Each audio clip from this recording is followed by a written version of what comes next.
All right, let's get started here. Good morning, everyone. Thank you all for making time and joining us today. We are very excited to host this webinar today, a timely, pertinent topic that is on everyone's mind, particularly in the film and TV industry. Today, we will be exploring film distribution and the AI revolution, essentially some pointers, some thoughts, some frameworks on how to think about the evolving landscape and how to make sure that we're not caught off guard. Today with me, I'm pleased to have Ted. He's the president of Summerhill Films. I'll hand it over to Ted to introduce himself. Hello, everybody. Thank you for having me, Arjun. Really appreciate the opportunity. I think this is a very exciting subject, and I have a little bit to say about it. I think that's why they brought me on. And I've been working in the film and TV industry since 1990. I actually started out in foreign sales with an agency that had a library of some 300 movies that were classic films from the earlier years, like The Graduate, Escape from New York, and things like that. So I had a very nice introduction into the film industry, and it was where VHS was sort of at its peak and maybe starting to wane a little bit. But, I came in at a point where there was lots of money being made with just the one platform of VHS.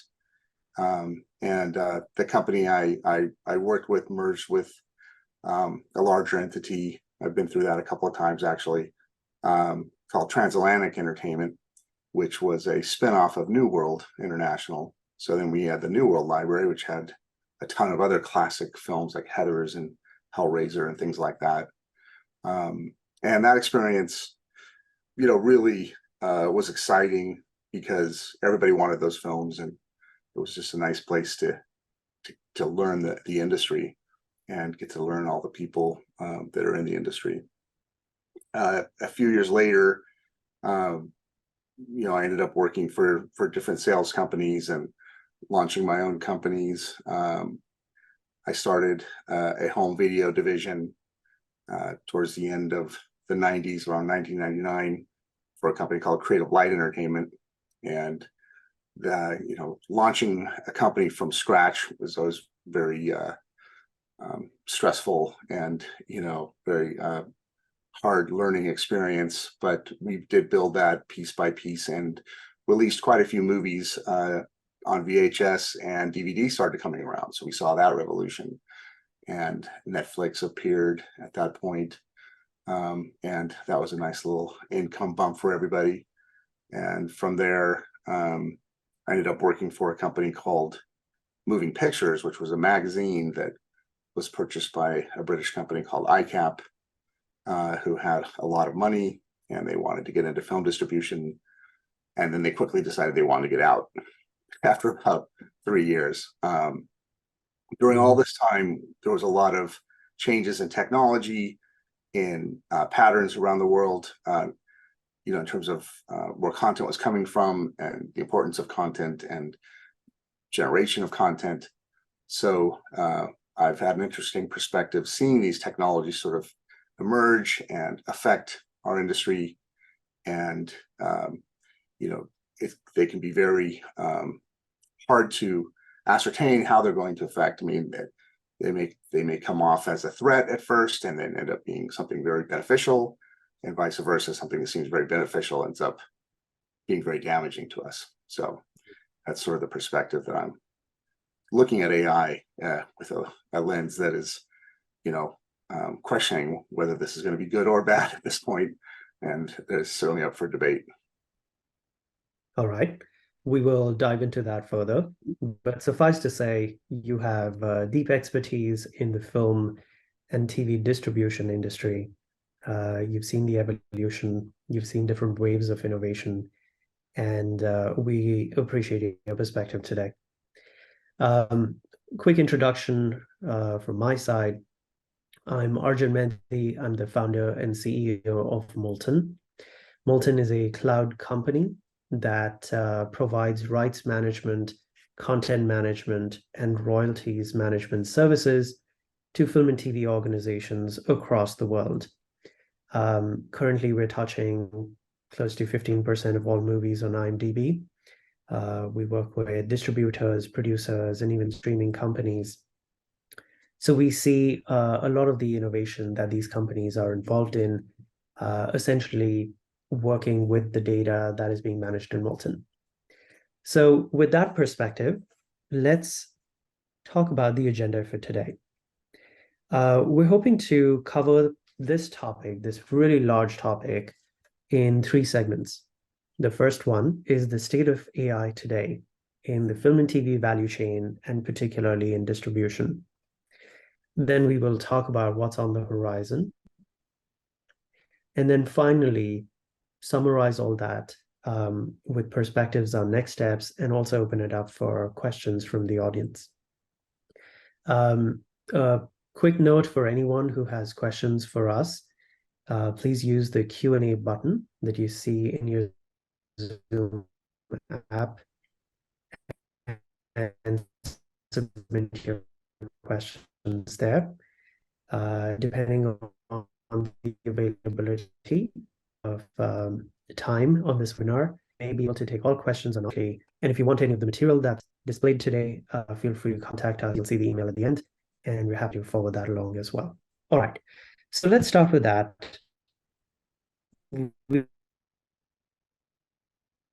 The state of AI today and innovations and challenges. Let me set the context with a few background slides here. AI in media and entertainment is already here. It is not a pipe dream for the future, as most of you are aware. It is several $billion in size within the US and globally. And the Molten research team put together its analysis on the various buckets of AI innovation that we are seeing across the value chain of the media and entertainment industry, with a focus on film and TV. So here you're seeing a few buckets: pre-production, production, post-production, and distribution. And within each, there are several buckets of innovation. We can take a quick look at this and then start the conversation with this background. In the pre-production phase, we're seeing pockets of AI utilities emerge across the idea generation, casting, storyboarding, script writing, budgeting, accounting, and scheduling workflows. There are obviously several more, both companies and sub-buckets here, such as sentiment analysis and others. This is not intended to be a comprehensive list, but essentially giving you a sense of what are the key modules or areas of innovation that we are seeing in the industry. So this is in the pre-production phase. This is before the movie is actually created. Then we get into the production and the actual filming process, the animation and modeling process, the shot planning. There are utilities emerging in those as well. In the post-production phase, we're seeing the most activity here. It's very quickly becoming a crowded space. We're seeing activity in the editing process, in the voiceover or dubbing process, in music, in generative music, mixing music, etc. In generative tools and general purpose generative tools, VFX, that's visual, special effects, color grading, audio mixing, and captioning. And then finally, in the distribution bucket, areas of innovation include poster art, trailers, metadata and tagging, revenue forecasting, visual upscaling, quality control, that's QC, censorship, and anti-piracy. So that's a lot. I'll pause here and open it up for Ted's thoughts. Ted, there is so much activity here. There's so much, some might even call it noise right now. What is your perspective on what is actually useful in the current state of the media value chain? Well, for myself, I mean, I've experimented a little bit with idea generation using some of the chatbots like Bard and ChatGPT. And I found it, extremely useful, as a brainstorming session, coming up with ideas and storylines and things like that. It's a pretty amazing tool. And so with knowing that, like, where that could go is pretty fascinating to me. And the other aspects that I've touched on is art generation, poster art. And I think that there's a lot of art that's being created right now by AI. We just don't even know it. And a lot of the movies that we're seeing on Amazon or Netflix, things like that, this artwork is being generated by AI, or at least certainly as a tool by the artist. So we don't necessarily know all that. I think that the possibilities are endless. I think that we have a lot of issues with getting content prepared properly, delivering it. Just the metadata tagging alone, you could have a staff dealing with that kind of information just on its own. So having that automated by an AI certainly would be useful. A lot of the pitfalls to these things are yet to be seen. We're all still very new at all this. So how good will AI be at doing these things? I mean, all these things are actually doable now, right? They just the tools are all there. It's just they have to be run by a human. So that what we're saying is we're going to get rid of the human aspect and have an AI sort of make these decisions, these QC decisions or censorship decisions, which could have detrimental effects if done incorrectly. So if the AI doesn't know something that a human knows, then that's going to be an interesting challenge to see how that's dealt with. Certainly humans make mistakes. So, the idea is that AIs will make less mistakes or no mistakes. And so we'll have to see how that happens, because, that's not proven yet. We see a lot of mistakes with AI. Just the script ideas and things like that alone, there's a lot of flaws in it. It's entertaining to see what it comes up with, but the end result is still in such need of human sort of pampering and tweaking and things like that. It's just not quite there, but that doesn't mean it won't be there. I think it's really moving quickly. So if we look at AI utility in, say, two aspects of the distribution workflow. One is refurbishing of old content, and the other is the creation of new content. Could you talk a little bit about your experience or your understanding of where AI utilities are helpful in both of these areas? Let's start with refurbishing of old content. When you think of the large catalogs that exist out there in the world, what are some of the ways that we're able to enhance our distribution capabilities on old content by using AI? Well, there's obviously a lot of films that are not really getting the exposure right now that were produced prior to 2010. That there's there's standard definition, depending how far back you go. They're black and white, or a 4:3, things like this that make it difficult for sales. Although there's plenty of platforms that will take any of this content. We know that the major platforms want a certain level of quality. So there are tools that can upscale these things now to make a standard definition movie look fantastic.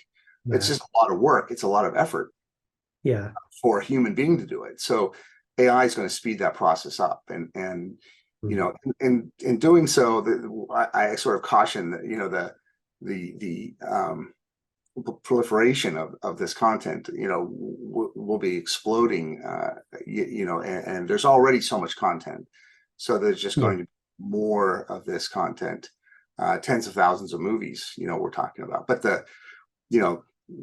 just look at colorization. Like the technology for colorization has been pretty poor up until now, and now with AI being able to almost regenerate the movie in color as opposed to coloring it, that aspect's going to be pretty amazing. And is that necessary? I don't think it's necessary, but if there's money involved, it's going to become necessary. Yeah. Yeah, I think it is fantastic to see how there are technologies emerging now that are taking the capabilities of refurbishing old content to new levels. So you talked about upscaling content, colorizing old content. We are definitely seeing a lot of that now emerging. There's also things like automatic trailer generation, poster generation that we've talked about, and a bunch of things that we touched upon in the post-production value chain as well, like color grading and a little bit of editing and so on. And So these the are thing that, jobs that are very time consuming, and color grading, yeah, obviously, just a QC, sitting there, watching, looking for flaws. These things yeah, will be done instantaneously with AI. I mean, AI will just be able to find these flaws immediately, color grade immediately. So it's yeah, really going to up the flow of this content. yeah. Another area that's receiving a lot of attention recently is the dubbing piece. There is already a movie out there that was fully dubbed by AI. It was done a few years ago. And now this technology is becoming more and more prevalent. You can take a movie in, say, English and dub it in French, and then have the actors' lips essentially sync to the new dialogue, and um, the audio track or the voice track is generated by AI, mimicking the original voice of the actor. So there is a whole area of innovation um, that's growing very rapidly in that space. Um, there are, however, concerns about artists' rights when it comes to dubbing and using, sort of deep fake looking technologies in that space. Um, what is your perspective on that? How do you think these technologies will evolve? Well, I think it's going to be very interesting.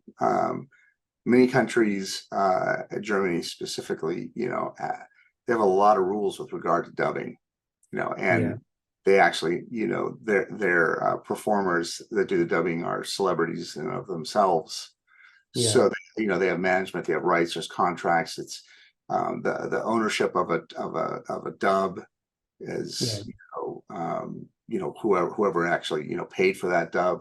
So mhm, they're very protective. So it's gonna be interesting to see how this moves forward there, because um, everyone always says, well, there's Tom Cruise has one guy who does his voice in Germany. yeah, So with AI, you're going to be able to do Tom Cruise's voice, but there's contractual obligations with this guy and his voice.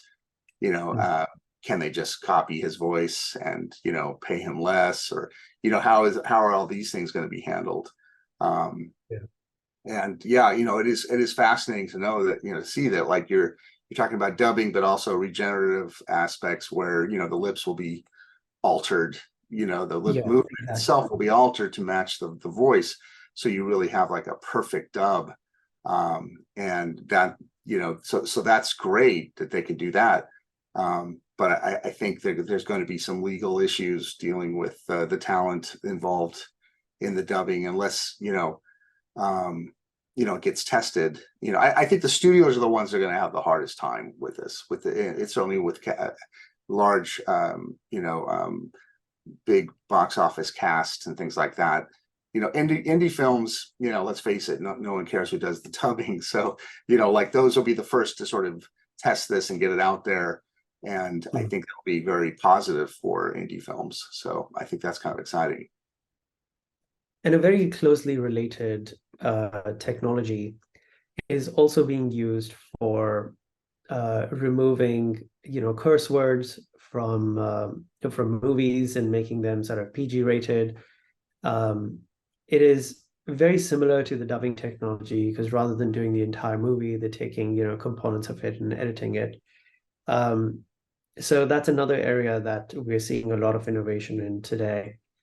Um, I think that's exciting. but I think that the idea that you can edit, not only cut out offensive material, but actually recreate new material yeah, to replace it, I think is really exciting. And there's right now YouTube is the #1 revenue generator, and has mm, some of the strictest sort of rules on content. So if you are teaching AI, and YouTube will probably adopt this, actually, where they just, when you upload a movie, they will have the right to go in and just alter it.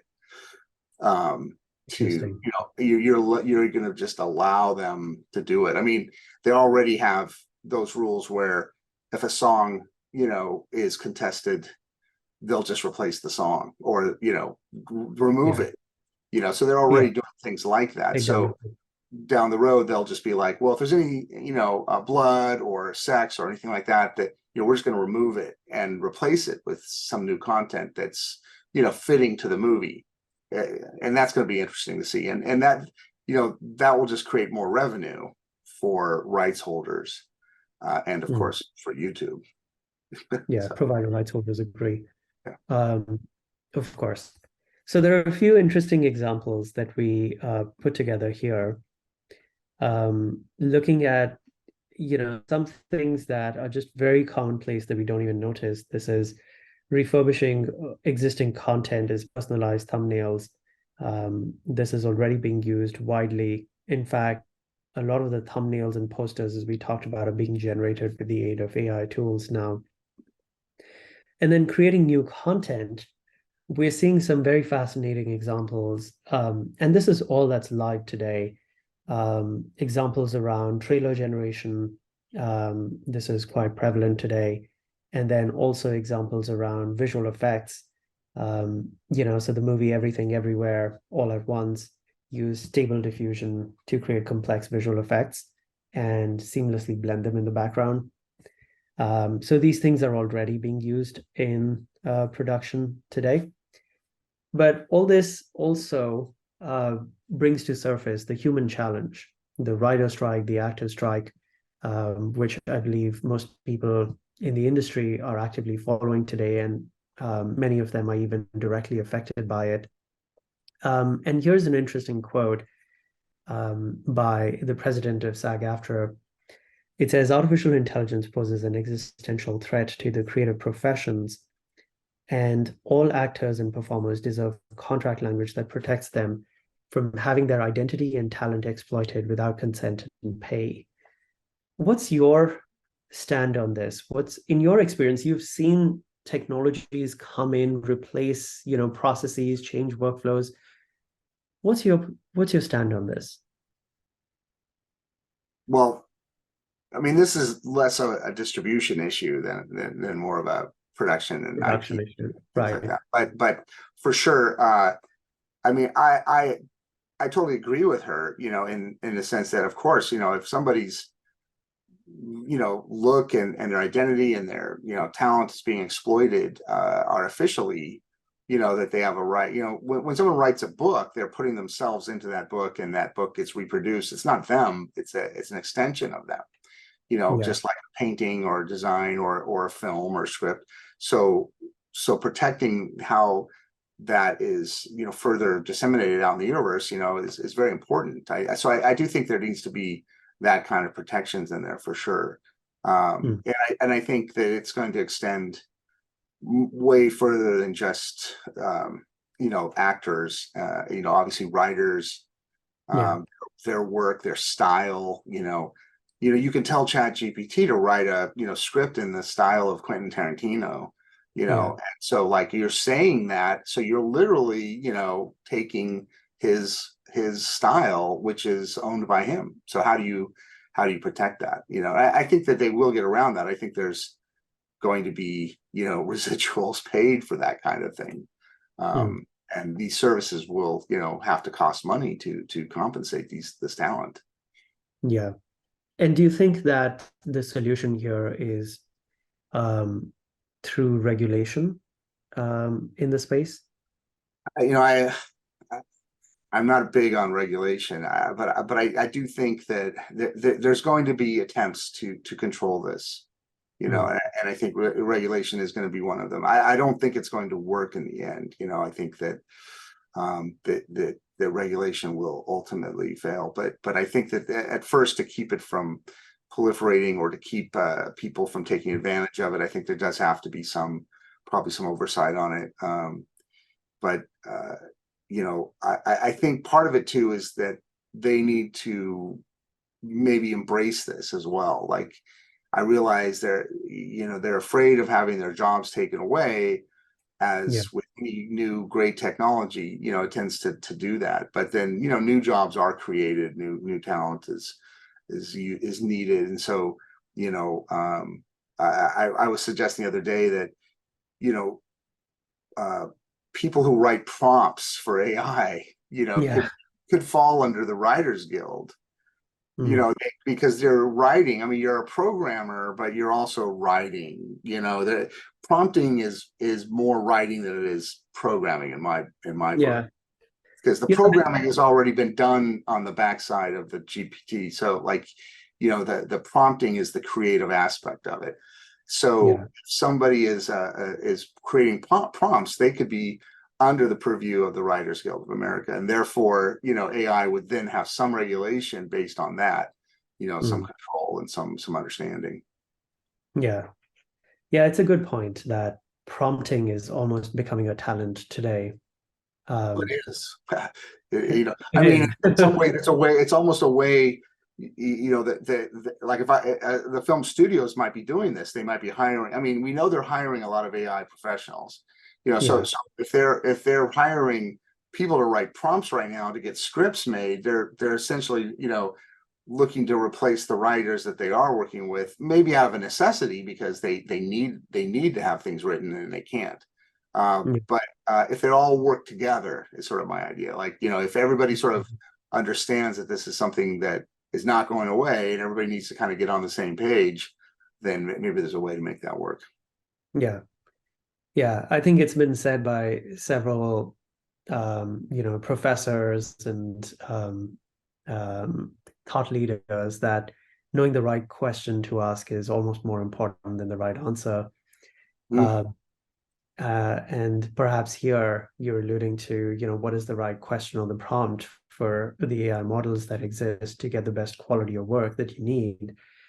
Also reminds me of that funny story of, the Hitchhiker's Guide to the Galaxy, where they make this supercomputer that is intended to give them the answer to the meaning of life. And after millions of years of computation, it comes back with the answer 42. I love So, it. you give a prompt like that, you'll get an Yeah. answer like that. Um, all right, And so that's a great example. I mean, you know, could an AI come up with that level of creativity? You know, Douglas Adams has. You know, you know, that's going to be an interesting thing. Really, yeah, is you can tell to write like Douglas Adams, but can you really get like that? Is, you know, such amazing writing right there. You know, yeah, will AI ever get to that point? I mean, another point that's interesting too is, you know, uh, the proliferation of this technology among amateur filmmakers, independent filmmakers, low budget filmmakers, weekend filmmakers, iPhone mm, filmmakers, whatever, how you want to look at it. You know, this technology, you know, we're at a place in the world in time where this stuff is going to be highly available, right? I mean, you just look at like the Reface app on your phone, like just to be able to put, you know, your face on someone else in a movie, or, you know, putting out, you know, doing the kind of a deep fake on your phone just out of fun and jokes. That's an amazing technology that's available to people. And yeah, so all of this that we're talking about will be available to the average consumer on some level. I mean, there's going to be money to be made there, so that people are going to sell it to them. And so you're going to have content that's generated, you know, out of someone's garage or in their basement, that's pretty amazing looking, you know, that's going to look um, and feel like a Disney level, you know, Marvel level movie. You know, we mm, touched on that, you know, and it's like, there's going to be, tens of thousands of these being made. Mhm. And they won't have big stars and they won't have the IP, but they'll be really interesting looking and well produced, well made things.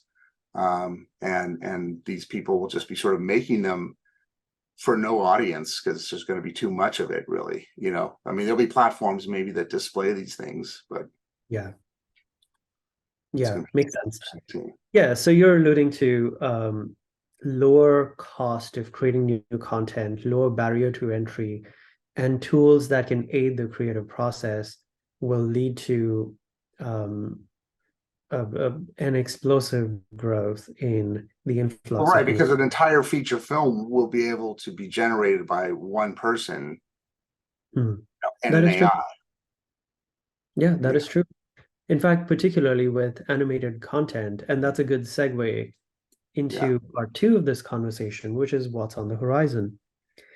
So if you take a look into the near-term future, signs that we're getting of things that are already starting to show feasibility in the market, then what are some of the things that we expect to see in the near term? So here are just a few examples of, AI-enabled workflows. To your point, one person with several AI utilities can actually make a feature film.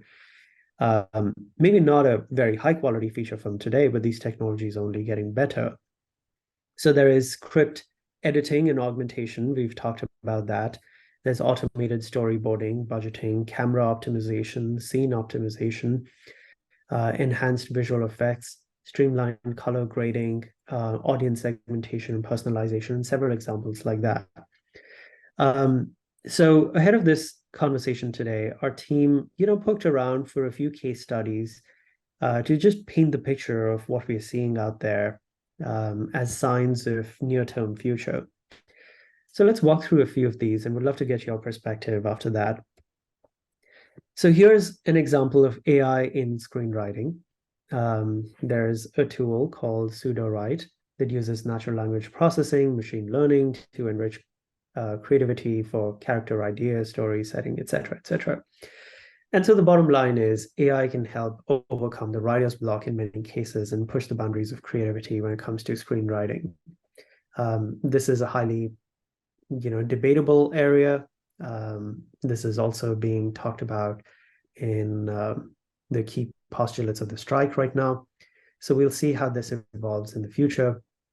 Then there's AI in pre-production. A tool like Film U Stage helps to streamline script breakdown, scheduling, and budget planning. So filmmakers can save hours that they would traditionally spend on pre-production tasks.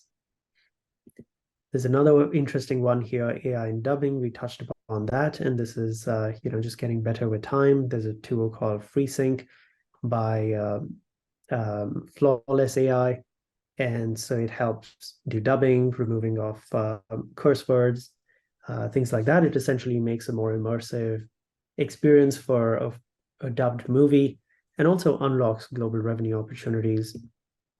There's AI in the video editing process, tools like Nova AI, review, tagging, search, editing functionality is now more accessible and faster than ever.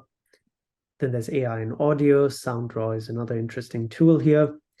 And procedurally generated music allows for finding exactly the right vibe to overlay with video content.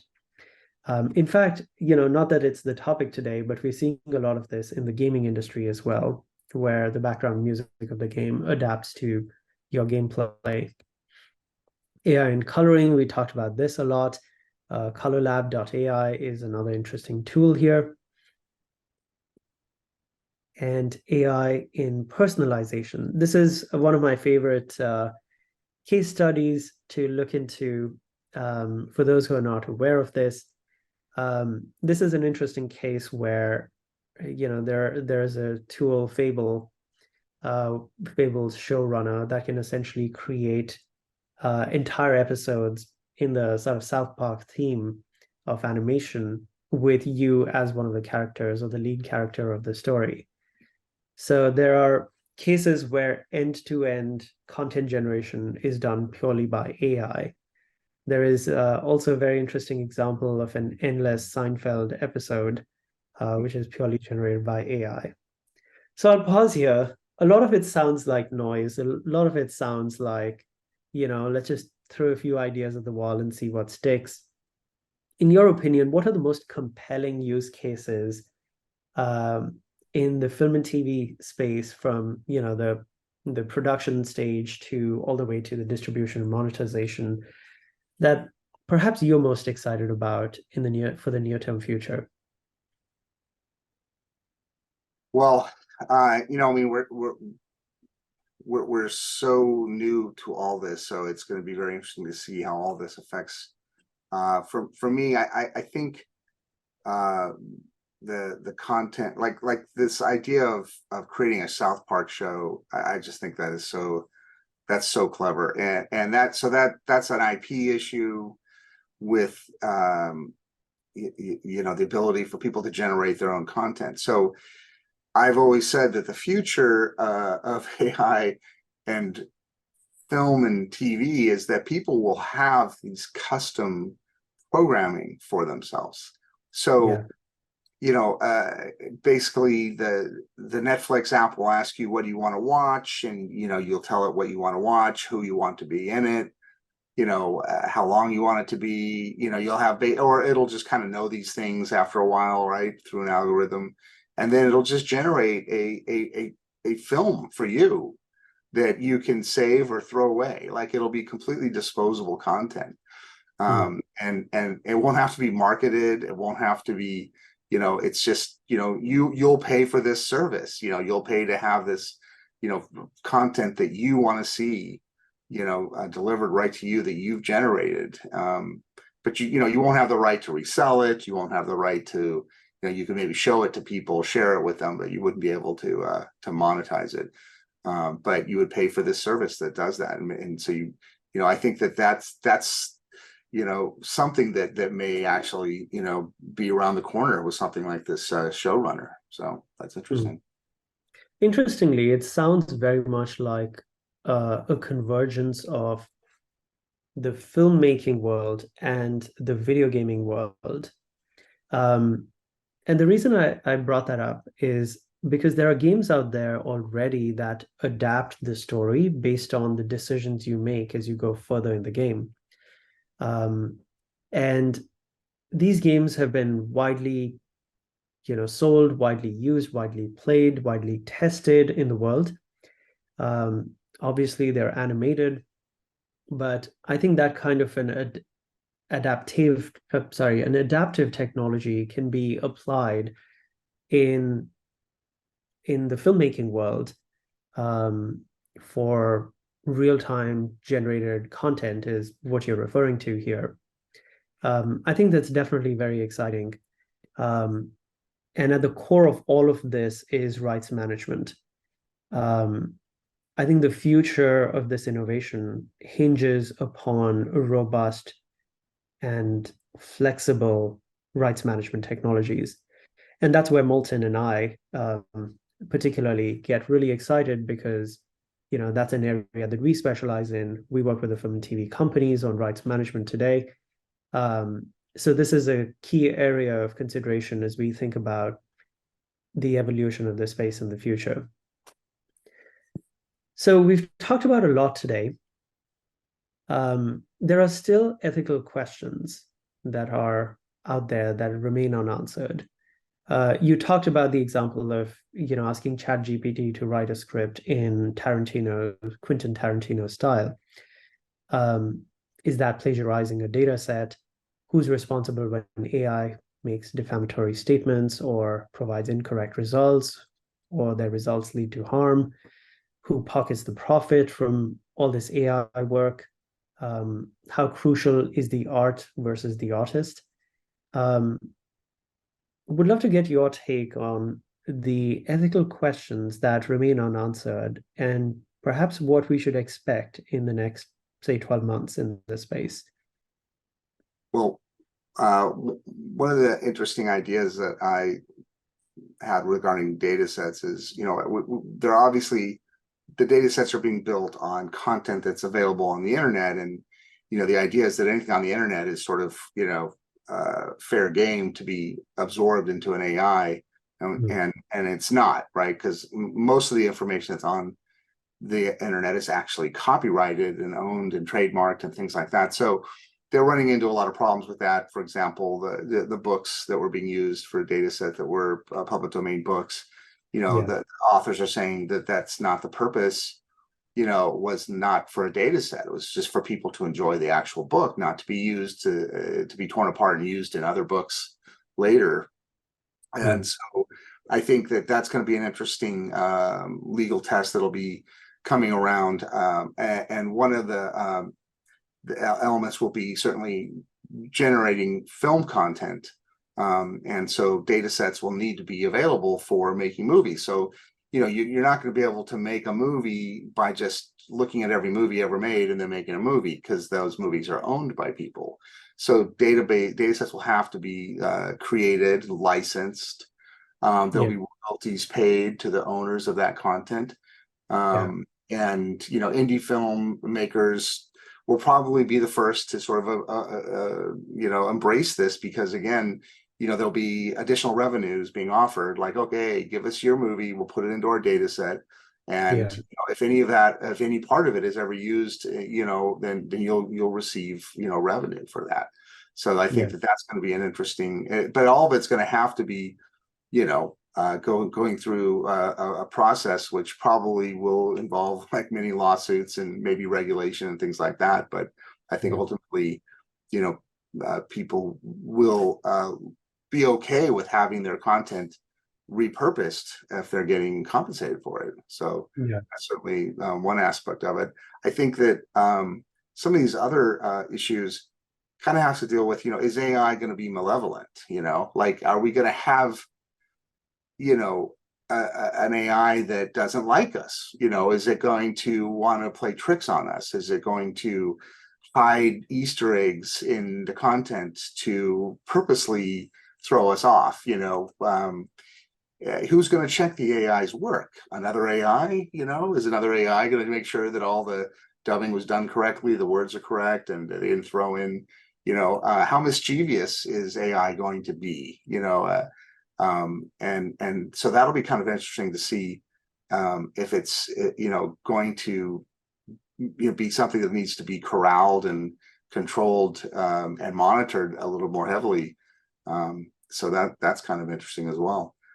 As far as like the profits, when I was generating an idea the other day of a movie, I just asked for a good movie idea and it gave me a great one. And I was like, wow, that is really a good idea. And I'm like, so do I need to, do I need to share this with you? And he said, no, you can have it. I go, does Google own this? And it's like, no, you can have it. It just seems like I want to make sure I don't get in trouble. He said, well, if you want to share it with me, we can form an LLC and you can pay me 50% of the profits. And I said, no, it's okay. I'll just keep it. And he said, okay, and it's like you're having a conversation with a robot basically that's, giving you the option whether, it should, but it was very clear about any ideas that are generated with, a discussion with an AI is pretty much your property. You own it.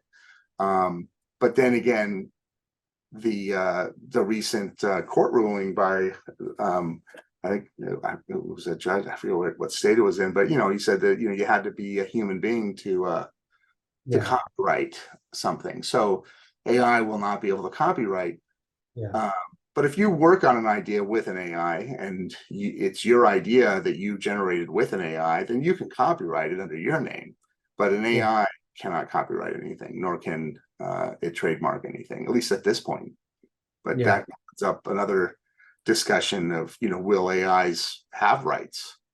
Will they actually have their own rights at some point? So and for obvious reasons, Moulton is very fascinated by the evolution of rights, and what several people, even in the space, seldom realize is that rights are a multi-dimensional framework.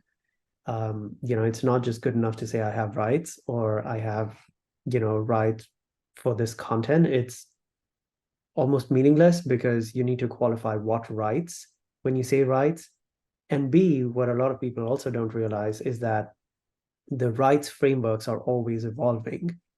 A simple example is during the pandemic, prior to the pandemic, we were used to just saying streaming rights, and then streaming rights became SVOD, AVOD rights, TVOD rights, etc., depending on the type of streaming, which was subscription-based, ad-based, or transactional. And then during the pandemic, we saw the emergence of another right called premium VOD, or premium video on demand rights, which is where theatrical releases were hitting, streaming platforms directly. For $35, you could watch a movie in theaters. So rights frameworks are constantly evolving. And what we expect is there are certainly going to be new rights that distributors or producers or rights holders will be able to license, which enables the licensee to use that content or that intellectual property as a source of training material. So they can include that in their training data set. And then, the derived rights will be theirs from the final product. So I think, are at the cusp of seeing rights like that emerge. We don't know what the final framework will look like. It'll most likely be a result of negotiations with guilds and several lawsuits and the settlements that emerge after that, which will give us some clarity on what sort of licensing deals we're going to see in the space. But right now, it does seem like a wild, wild west in that sense, because as you pointed out, anything on the web is up for grabs, and people are using that for training data sets. There are a few companies that are coming out there which claim that their data sets are licensed and they're not plagiarizing any content or using any copyrighted material, which is a good trend. So let's see how this evolves. All right. That's it, though. But also this last question here, how crucial to artists, and I think is interesting because obviously, it's the artist is very important, but will audiences care? I mean, most audiences don't even know who makes the movie. I mean, they know who's in the movie maybe, but that's about it. So from an audience standpoint, it's not that important. But as far as we keep going back to Tarantino, it's he's only going to make a limited number of movies, and then he's going to be done. But he could license out his style, his ability to continue to make movies. And that's the thing. When an artist passes away, their art is locked, right? It's there's not going to be any more art. AI will give us that ability to actually have new art to enjoy, based on artists. It's not the same. Everyone's going to know it's not the same. But there was the allegory of the Rodin statue. You can look at a Rodin statue and go, that's a beautiful statue, and one that was created in the same style by an AI would be equally as beautiful, but that it didn't go through the same sort of passion process that Rodin went through in order to make his art. So, how do you connect with that as the viewer of the art? That's a personal choice, so. Yeah, absolutely. All right, so we're getting close to time here. Let's summarize. I think one of the things that we've talked about today is there is innovation in every component of the media value chain that has its roots in some form of AI or the other. And we've already received a lot of requests for this this map. There's a slightly more comprehensive version of this. We're happy to share this with everyone. Just feel free to contact us. We'll share the email shortly. So innovation seems to be inevitable. Obviously, there's a human factor involved here. There's regulation involved here. And there is the impact of change that we all need to brace for. AI as a tool for enrichment and enablement is also being recognized, while it's also being recognized as as it was quoted, an existential threat. So we're seeing several people from the industry come forward and talk about the positive impacts of this technology, while being cognizant that we do need to tread carefully here when it comes to rights. And this is a very interesting example. When the first photographs of photography technology was released, the French painter Paul Delarouche declared, "From today, painting is dead." But painting is very much not dead. It has just evolved, or perhaps even enhanced, since the invention of the camera and the film. So we'll see where this takes us. But at this point, we'll open it up for questions. I know there are several that have come in, but feel free to use the Q&A button here. If we cannot get to your questions right now, we'll try to email you responses. All right, so looking at the Q&A channel here, there are several questions about Molten's abilities in AI space and working with AI utilities. I think that would be best addressed maybe in an offline conversation where we can get a little bit deeper into it. Molten does play in a very interesting space where we plug into several utilities. So happy to connect offline on that. There's an interesting question here. Where will we be in 1 year? What will our AI look like then? Will AI bring our back catalog to life? And by back catalog, I believe they mean older films. So Ted, you've talked about this a little bit. When you think about back catalogs, what's your perspective? Are we going to see all the hits from 1960s come back to Netflix completely refurbished? That's the big question. I think you will see a lot of that content repurposed. AI is going to be able to do so much with it. So I think one way or another you're going to see it repurposed, whether it's in a data set or in a new version of itself, or or remastered version of itself. But I do think that it's going to create more content. We already have too much content. That's the elephant in the room right now. It's like there's too much content. These strikes that are going on, aren't really going to affect our viewing habits for the next. We have years of content that we could all go through before we're actually running out of content. So that's what's kind of being proven out here. So going back to back catalog is doesn't seem to make sense, but if there's money to be made, then it's going to get mined and it's going to get, put out there. It's just going to make it harder for each individual product to make money, as it is now. And it's just going to get harder and harder. But on top of that, looking at new content, at some point there will be millions of AI generated features made. I mean, that's just a reality that's coming, and so how is all that going to be disseminated into the universe? How are people going to monetize that? It's an interesting future we're looking at for sure. Interesting. Another question here is, how do you think AI rights will operate across borders? Is there already a framework for what AI-backed content being used internationally will look like? What was that question?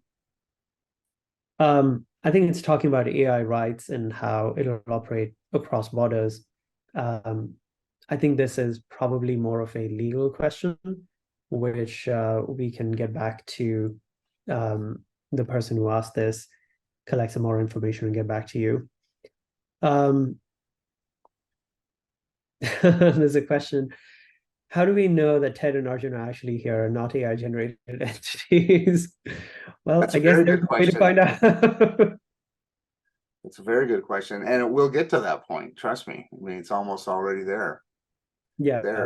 There. I saw a very interesting example of somebody who does podcasts, and he says that he generates the podcast in 10 minutes. And so he asks ChatGPT to write a podcast script, and then he takes that script, puts it in some other tool, which is trained on his voice, So that entire thing, talks through the podcast in that person's voice, records it, and then this person uploads it and distributes the podcast. So yeah, there are examples of that coming in. Yeah, Like, India just has an AI newscaster, I think. I think that well, they that's just announced, quite they just possible. Yeah. unveiled, and it's like a woman standing next to a screen giving news, and it's very, very hyper realistic. So it's amazing. I guess we have time for one or two more questions. There's an interesting question here. What is the future of sales agents and markets like Cannes? Yeah, I mean, sentimentally, I hope they never go away because I love them. I love going to them. I love seeing the people. See, the I guess we could end this on the aspect of the human nature, just the human element of all of this is so important. Making a movie is a process of working with people, and that's what Yeah. makes it so amazing.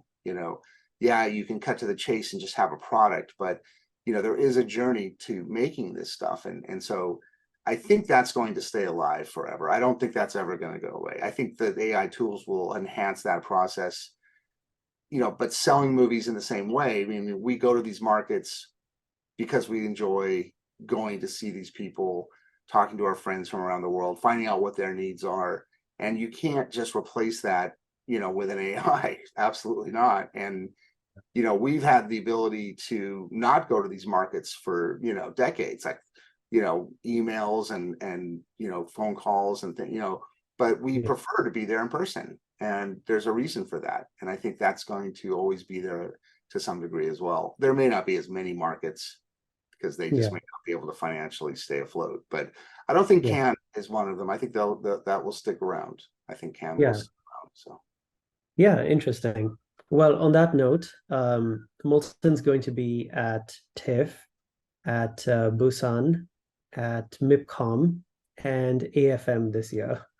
Any markets you're going to be at, Ted? I'm looking to be at AFM this year as well. So I will definitely come by and Awesome. say hello.